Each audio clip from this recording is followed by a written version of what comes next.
Hi there, my name is Joshua Hendricks. Welcome to my channel. I am an actor who likes to talk about and review movies, and I just tend to be in the movie theater pretty often. So today, I just want to talk about Highest to Lowest. So thank you for joining me, and I hope you enjoy the review. So Highest to Lowest is Spike Lee's brand new film. It's a crime slash thriller. Came out this year. Had a brief run in the theatrical circuit before it eventually got sent to Apple TV. And so I was able to watch it, and I just want to kind of talk about my thoughts about it.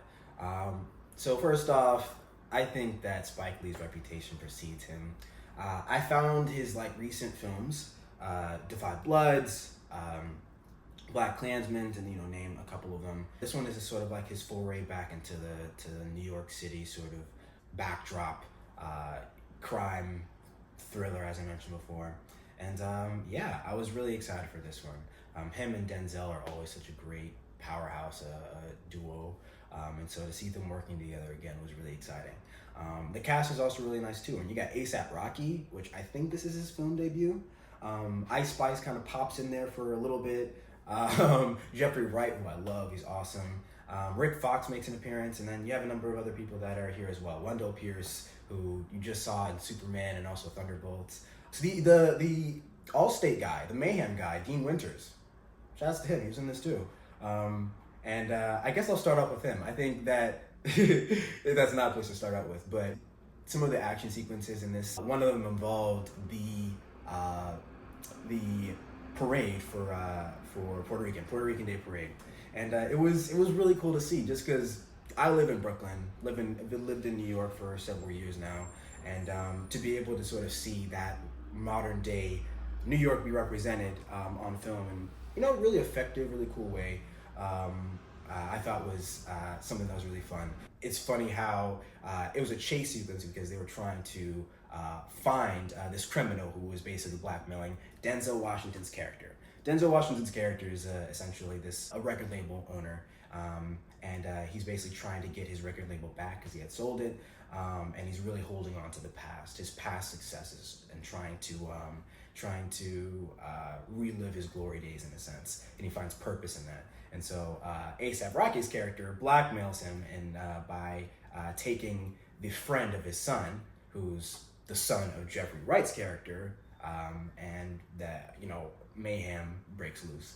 And so Dean Winters' character is kind of caught up in the parade trying to find and catch one of A$AP Rocky's henchmen who stole the bag of money that Denzel Washington was using to bargain for Jeffrey Wright's son in the movie. And so yeah, it was just really fun to be able to see I think a pretty realistic interpretation of the fact that the streets are crowded, nobody can really get anywhere, and it's for a really great cause, obviously celebrating Puerto Rican heritage, but seeing that impact the actual story was nice to see. I think overall, just being able to see Denzel in this role where he's contrasting very, very effectively his role in Training Day, right? Denzel is at a sort of age where now he's sort of looking back on the youth and is that sage-like mentor type figure, and you see him try to play that role with A$AP Rocky's character. I think that this movie was at its best when it really delved into the central message, which is letting go of the past and embracing the future. And I think that for him, his character David King, he was sort of losing sight of what was really important in that moment, which was his family. Obviously, his wife, being faithful to her, not necessarily in just a romantic sense, but in a just priority sense, right? Prioritizing his son, who wasn't necessarily at the beginning of the story, right? And prioritizing friends. He legit almost didn't help Jeffrey Wright's character, who's basically his driver and his bodyguard, named Paul Christopher. His son got kidnapped, and he was really wrapped up in, oh my gosh, should I give A$AP Rocky's character, the guy who's trying to bargain for Paul's son's life, the ransom money. And so I think that all of that really comes to a nice head when after A$AP Rocky's character is able to retrieve the money, right? And Paul's son is returned. Denzel basically tracks down ASAP's character, who is named Young Felony, in the movie, and meets him in a studio with the strap on him. And Young Felony also has a strap on him. He's standing in the booth, right? And Denzel's across from him in the recording area, and they just have this back and forth that's, I think, really kind of reminiscent of what I was mentioning earlier, which is David King's ability to sort of look back on Young Felony and see himself in him, right? As I'm sure that Denzel, with a lot of these young actors that he's working with nowadays, can see himself in them, right? And I think that it's really cool to just be able to see him have to come face to face with the physical manifestation of his ambitions, right? That's what Young Felony is. Young Felony had looked up to him so much. He had gotten out of jail and was trying to be noticed by David King. So there's also that sense of, which I can kind of sympathize with, right? As a working actor now, trying to be noticed and trying to build a name for yourself and be seen by those who you admire. And unfortunately, that kind of festered into something that was really destructive. Hence the kidnapping and blackmail, right? The fulfillment comes in being able to actually appreciate and admire the art itself, not necessarily the power aspect of it. And I think that was sort of this movie's central theme, is the purity of art, right? The enjoyment of art and the ability for art to transform and to move us. AI is briefly dropped in here, as with a lot of movies nowadays, right? Because that's the current climate, and the current struggle, as with art and AI, to sort of understand how, if these two things can coexist or should they coexist, all that stuff. And so, yeah, I think in that moment we were really able to see that sort of that clash of youth and old. And Young Felony's trying to, he's lost sight of the joy for making the art in exchange for power, which is something we saw David King, Denzel's character, do. So yeah, I really enjoyed that moment the most. They have another scene together in prison, and Young Felony is like, sort of like, you see rappers nowadays, they are still able to get big inside prison, and record labels want to produce with him and stuff and want to work with him. He's like, I want to give you the shot, David. This same dude. And I was like, come on, dude, right? You literally tried to kidnap his son, right? Tried to kill him on multiple occasions, right? Because there's a brief shootout moment where they were chasing each other. And, the audacity to be like, hey, yo, dude, I want to give you the opportunity to add me to your roster, right? Because I'm the thing that's going to save you.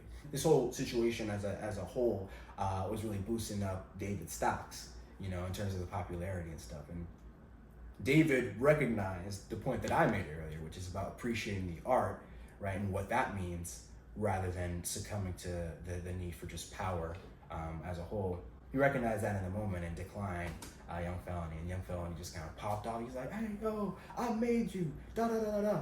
Gets taken away, and the movie ends with him recognizing a new artist that his son brought into the picture. And yeah, I think this movie was at its best when it was really about the messaging. It was very interesting to see I think a slightly less stylized approach. The Five Bloods had a really fascinating color palette, right? Because it takes place in Vietnam, and there's a lot. It takes place in these foresty environments and stuff. There's a lot of flashbacks that happen. Black Klansman was also interesting in that way too.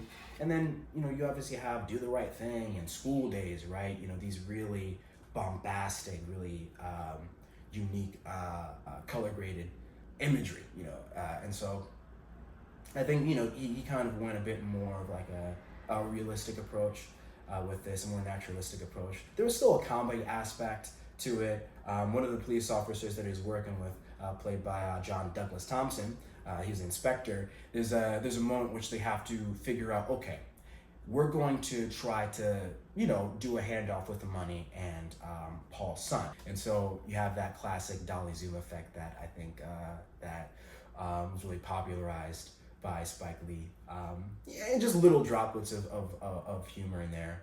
But it was really at its strongest when it was really about the messaging, I think. So this movie, if you missed it in theaters, it's on Apple TV now.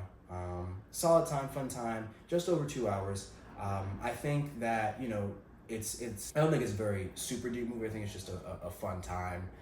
Seeing Denzel do his thing, and play a very quirky sort of individual. It felt like he was having fun in this. Felt like he was having fun, and felt like Spike Lee must have been having a good time representing his city. And so yeah, I definitely recommend it. Seeing A$AP Rocky, what I think is his debut, he did a solid job, and the whole cast was really solid. Abi Joseph, who played his son, was really solid. Rick Fox needs to do some more acting. Shout outs to him; he was really good too. So yeah, just a lot of excellence in this movie, a lot of black excellence. Jeffrey Wright sort of getting his archetypal acting down, right, and the sort of bodyguard, like, oh yeah, I'm tough, I'm gonna do this. Not that he did a bad job, it's just like, okay, it's nice to see him go from American Fiction to this, and to sort of flex his muscles a little bit. That was really enjoyable. Him and Denzel's chemistry was also really nice. Seeing those two together, really solid. So, that's all the time I have for you folks today. Thank you so much for watching.